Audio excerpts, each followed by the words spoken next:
இப்போ இந்த பாதுகாப்பு ஏற்பாடுலாம் எப்படி இருக்குது? என்ன மாரி? சூப்பரா இருக்கு. பேசுறவங்க பேசிக்கிட்டே தான் இருப்பாங்க, அதெல்லாம் நம்ம கண்டுக்க கூடாது. பேசுறவங்க எவ்வளவு நாளும் பேசிக்கிட்டு தான் இருப்பாங்க. எல்லாமே தரமா இருக்குண்ணே. உண்மையிலே தளபதி தான். அடுத்து 2026 தளபதி தானே. எனக்கு இன்னும் ஓட்டு போடுறதுக்கு இது இல்லை. 18 வயசு தான் நடக்குது. ஃபர்ஸ்ட் ஓட்டு தளபதிக்கு தான். தளபதி தான்.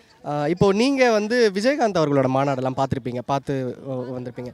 ஸோ இப்போ இந்த மாநாடு வந்து விஜயோட இந்த 2வது மாநாடு வந்து விஜயகாந்த் தேமுதிக மாநாடோட எண்ணிக்கையை பீட் பண்ணுமாங்கிற ஒரு கொஸ்டின் வந்துட்டு இருக்கு. அது இப்போ வச்சிருக்கிற கூட்டத்தை பார்க்கும்போது அது சாத்தியமா அப்படின்னு நீங்கள் என்ன நினைக்கிறீங்க? அது நிறைய பேர் வருவாங்க. உண்மையே விஜயனுக்கு காசு கொடுக்காம கூட்டம் எவ்வளவு பேர் வராங்க? கன்ஃபார்ம் எல்லாமே தானா சேர்ந்த கூட்டம்னே. இதெல்லாம் எண்ணிக்கே இல்லைண்ணே. எண்ணிக்கே இல்லைண்ணே. தரமா இருக்குண்ணே. சத்தியமா ஸ்பாட்லாம் தரமா இருக்கு. நல்லா இருக்கு.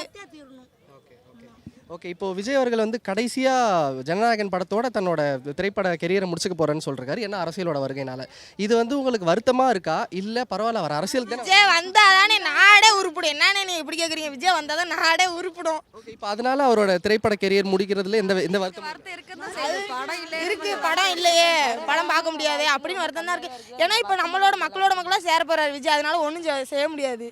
வர்றதெல்லாம் ஒரு இது தானே அவர் வராரு. நல்லதுதான்.